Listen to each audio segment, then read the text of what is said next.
Mint is still $15 a month for premium wireless. And if you haven't made the switch yet, here are 15 reasons why you should. 1, it's $15 a month. 2, seriously, it's $15 a month. 3, no big contrast. 4, I use it. 5, my mom uses it. Are you playing me off? That's what's happening, right? Okay, give it a try at mintmobile.com/switch. Upfront payment of $45 for 3-month plan, $15 per month equivalent required. New customer offer first 3 months only. Then full price plan options available. Taxes and fees extra. See mintmobile.com. The following is a Red Apple Podcast Network presentation. They say this is a big rich town. I just come from the poet's part. Bright light, city life, I gotta make it. Welcome to Dominic Carter's podcast. This is Dominic Carter's City Hall.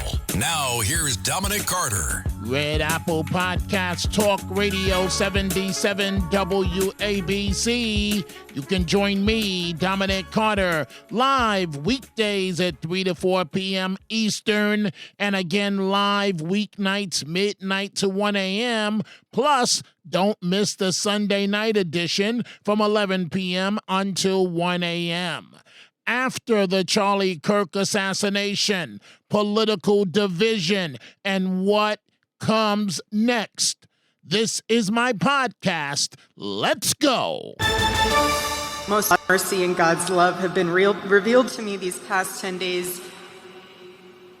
After Charlie's assassination, we didn't see violence. We didn't see rioting.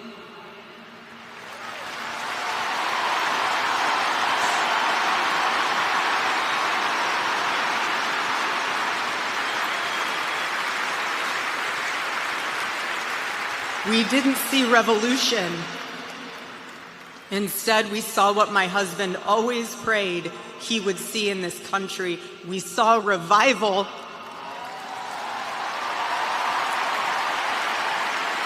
Who can forget the eloquent words from Charlie Kirk's wife at the memorial in Arizona, 200,000 plus strong in attendance.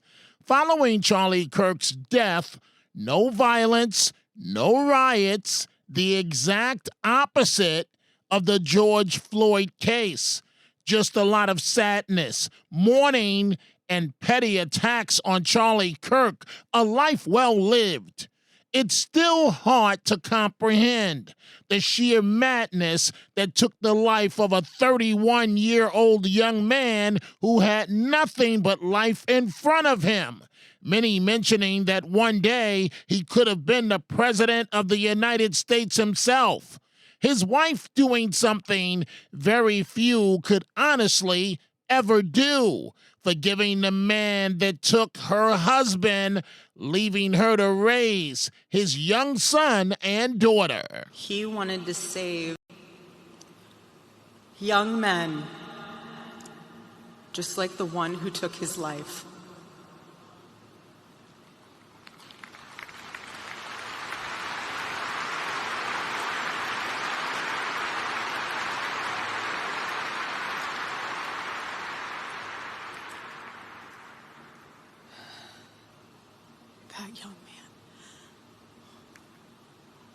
That young man.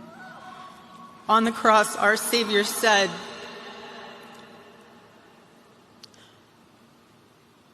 "Father, forgive them, for they not know what they do."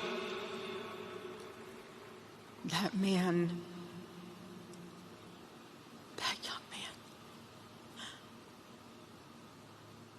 I forgive him.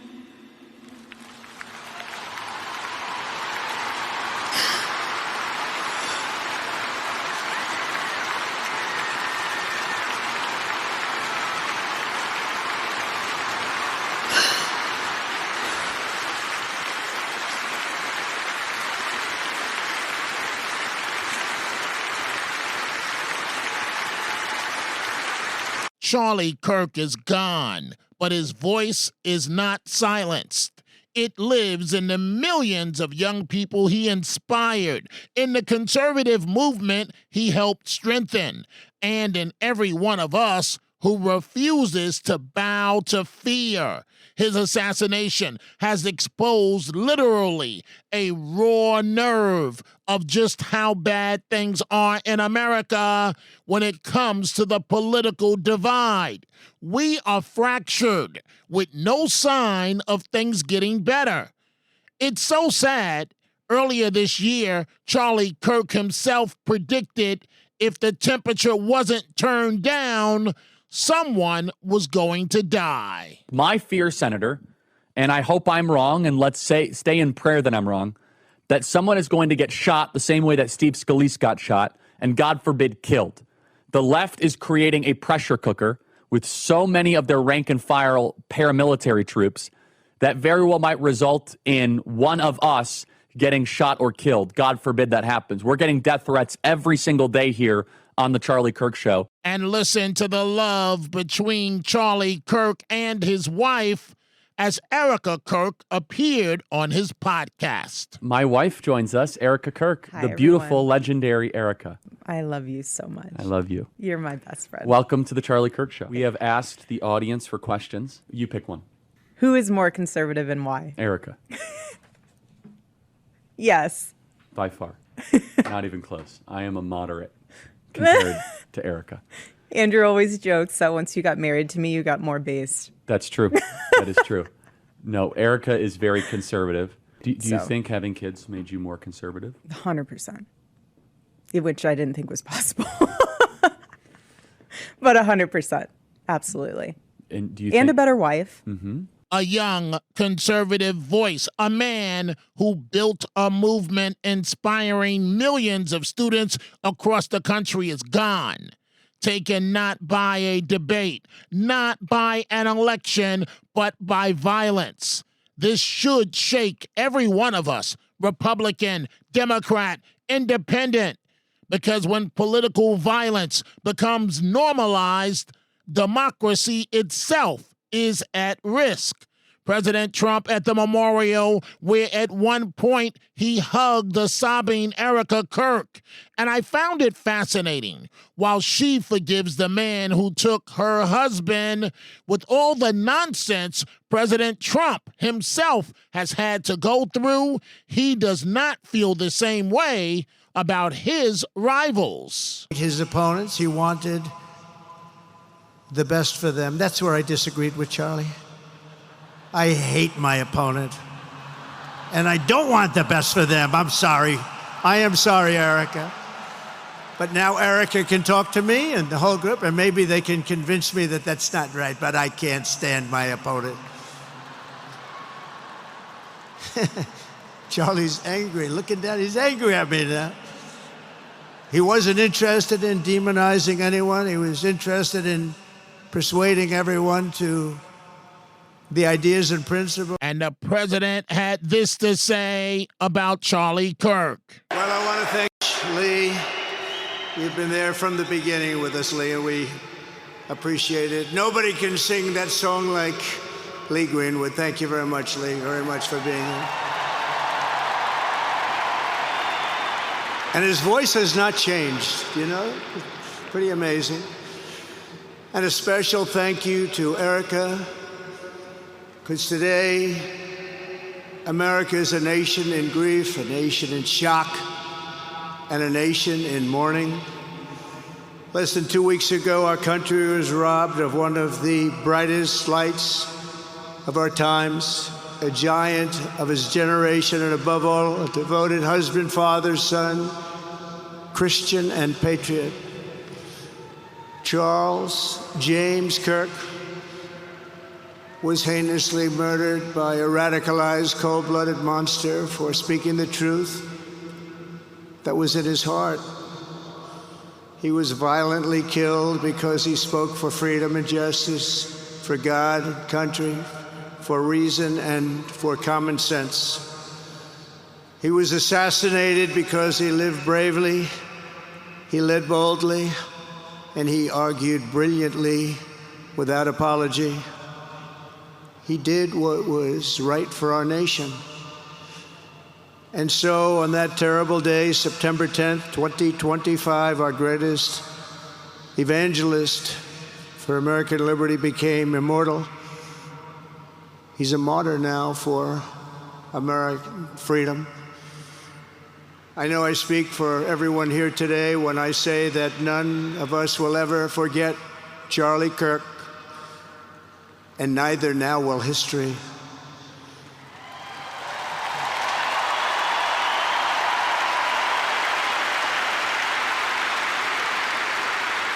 The wonderful news is Kirk's organization will continue with his wife taking over.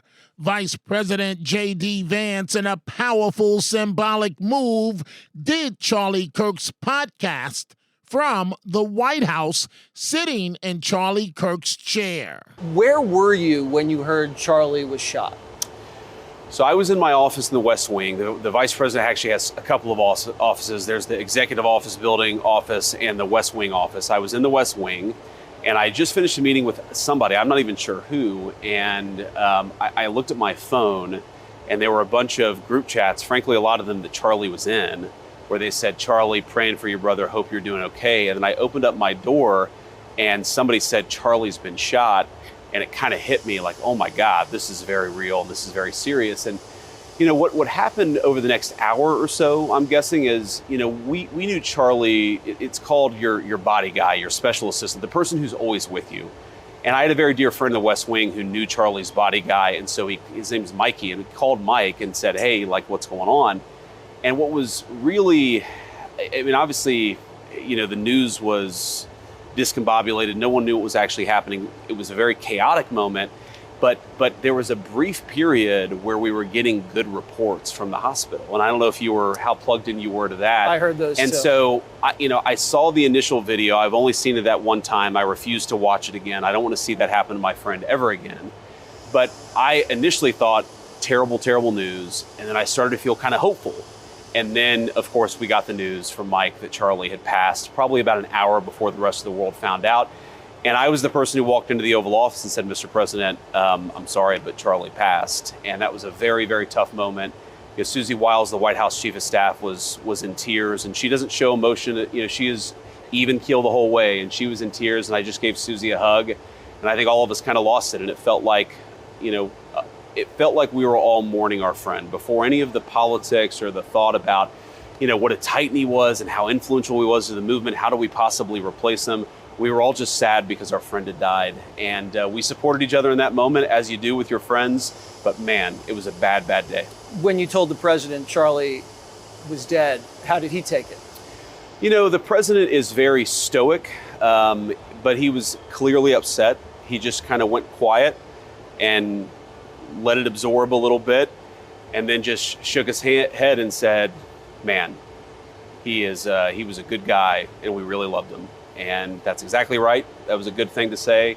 And we all just kind of had that same realization that he was a good friend, that he really loved what we were trying to do. He was a great supporter of ours.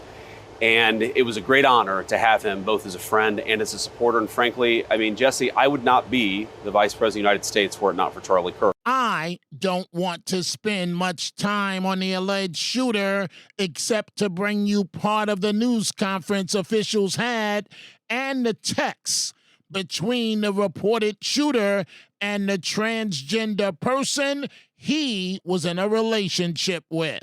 At Robinson's father's request, the family friend met with Robinson and his parents and convinced Robinson himself in. The family friend spoke to police and reported telling Robinson that it would be best if he brought all evidence with him to the sheriff's office to avoid police having to search his parents' home. The friend also asked Robinson if he had any clothes that were related to what he did. Robinson replied that he had disposed of the clothes in different areas. The roommate. Police interviewed Robinson's roommate, a biological male who was involved in a romantic relationship with Robinson. The roommate told police that the roommate received messages from Robinson about the shooting, and he did provide those messages to police.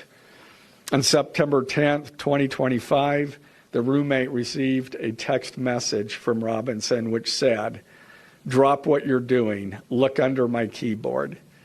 The roommate looked under the keyboard and found a note that stated, quote, I had the opportunity to take out Charlie Kirk, and I'm going to take it.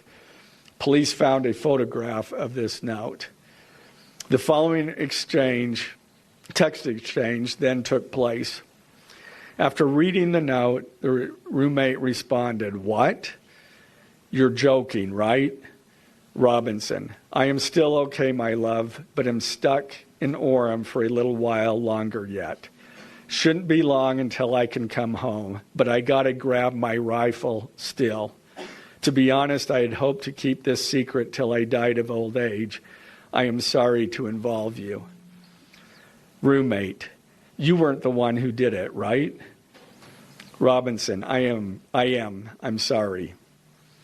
Roommate, I thought they caught the person.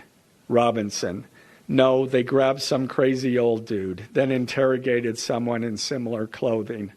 I had planned to grab my rifle from my drop point shortly after, but most of that side of town got locked down.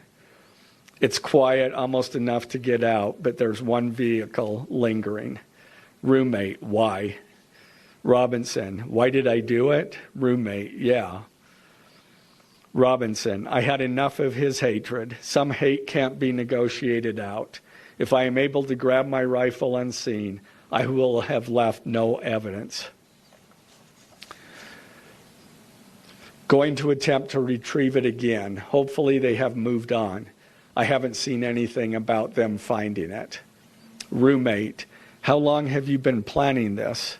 Robinson, a bit over a week, I believe. I can get close to it, but there is a squad car parked right by it. I think they already swept that spot, but I don't want to chance it. Robinson again, I'm wishing I had circled back and grabbed it as soon as I got to my vehicle. I'm worried what my old man would do if I didn't bring back Grandpa's rifle. IDEK if it's had a serial number, but it wouldn't trace to me. I worry about prints. I had to leave it in a bush where I changed outfits. Didn't have the ability or time to bring it with. I might have to abandon it and hope they don't find prints. How the F will I explain losing it to my old man? Only thing I left was the rifle wrapped in a towel. Remember how I was engraving bullets? The F in messages are mostly a big meme. If I see notice bulge UWU on Fox News, I might have a stroke all right. I'm going to have to leave it. That really effing sucks. Judging from today, I'd say Grandpa's gun does just fine, IDK. I think that was a $2K dollar scope. Wink, wink. Robinson again, delete this exchange. Again, Robinson, my dad wants photos of the rifle. He says Grandpa wants to know who has what. The feds released a photo of the rifle, and it is very unique. He's calling me, RN, not answering. Robinson, since Trump got into office, my dad has been pretty diehard MAGA.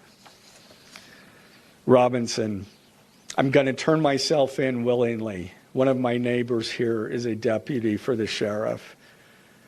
Again, you are all I worry about, love. That came from Robinson. Roommate, I'm much more worried about you. Robinson, don't talk to the media, please. Don't take any interviews or make any comments. If any police ask you questions, ask for a lawyer and stay silent. The search for Robinson's residence. Police executed a search warrant on Robinson's residence. During that search, police discovered a shell casing with etchings like the etchings found on the shells in the rifle near UVU. Police also found several target boards with bullet holes in Robinson's home. So this next part is bull. Critics painted Charlie Kirk as divisive. But let's be clear.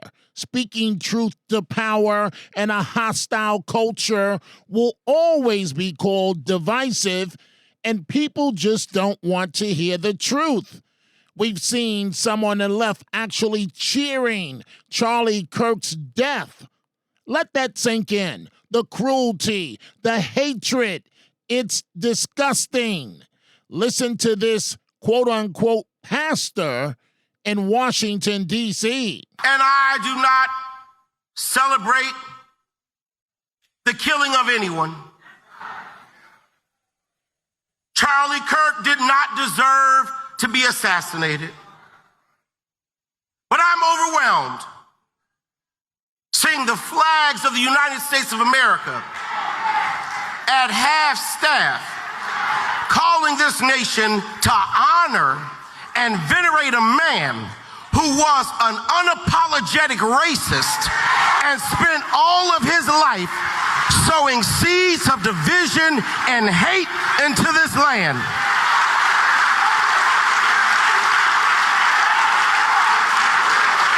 And hearing people with selective rage who were mad about Charlie Kirk but didn't give a damn about Melissa Hortman and her husband when they were shot down in their home. But if you want to know the real Charlie Kirk, Kirk and CNN commentator Van Jones had been going at each other, highly critical of each other.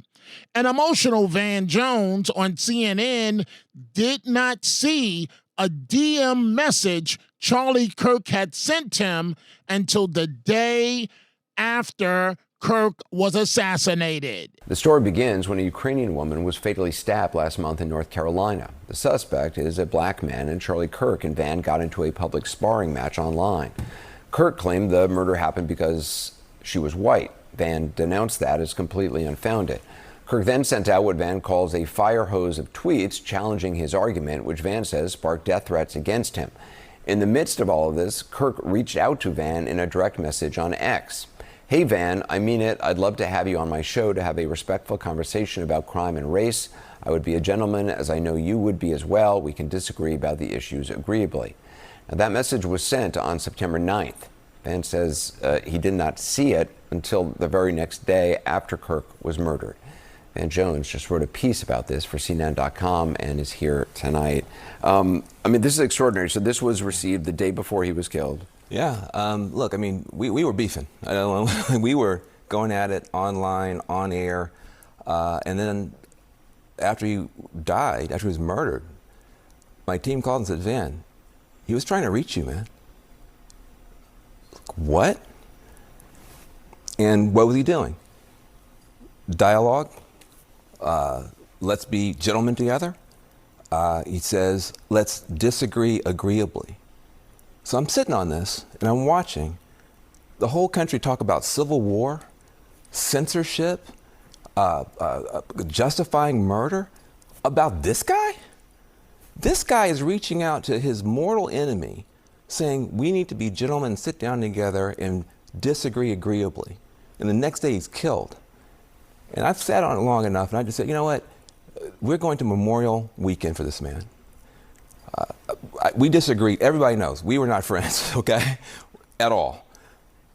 But you praise the good when it's time to memorialize somebody. And what he did, and I didn't even know it, was good. He was not for censorship. He was not for civil war. He was not for violence. He was for dialogue, open debate and dialogue, even with me. Even with me. With Charlie Kirk, the media downplays, excuses, and even blames Charlie Kirk for his own death. This is horrible.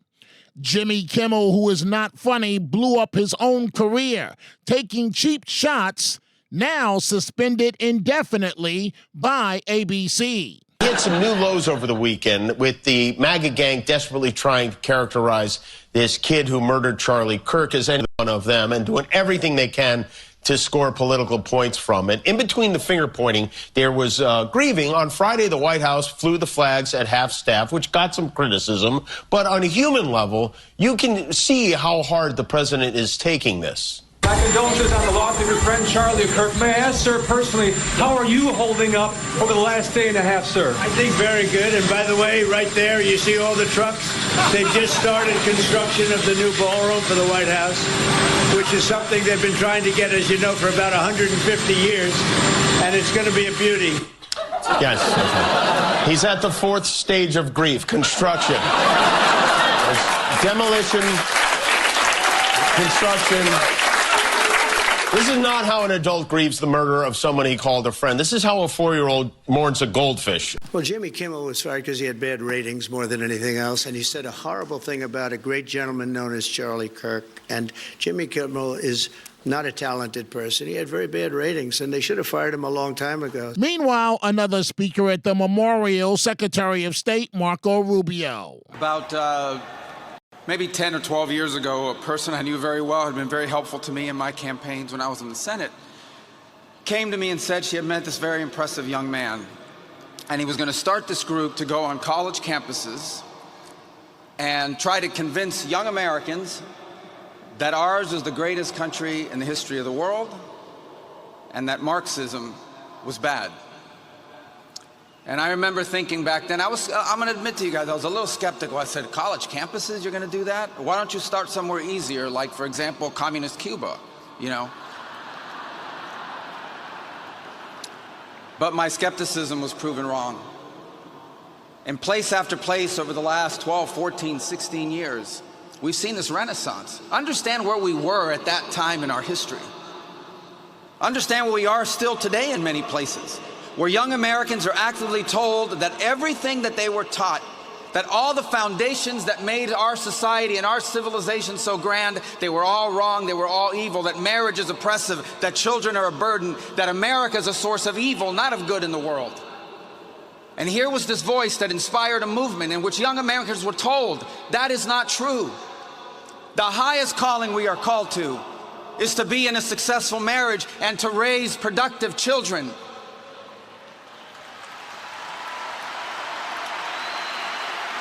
And a movement that taught them that ours was not a great country, but the greatest, most exceptional nation that has ever existed in the history of all of mankind. And that it's worth fighting for, it's worth defending, it's worth preserving, and it's worth passing on to the next generation.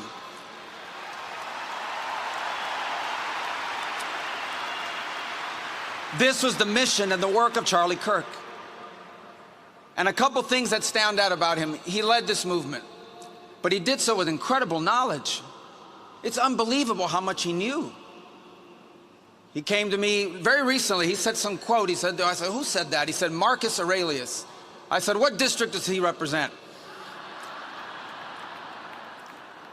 I kind of knew who it was, but he said back, no, it's a Roman, philosopher king or emperor. His incredible knowledge. Let me tell you that one of the last messages I had with him was just a few days before his passing, where he wrote me from overseas, I'm in South Korea, I have many concerns I want to share with you when I get back.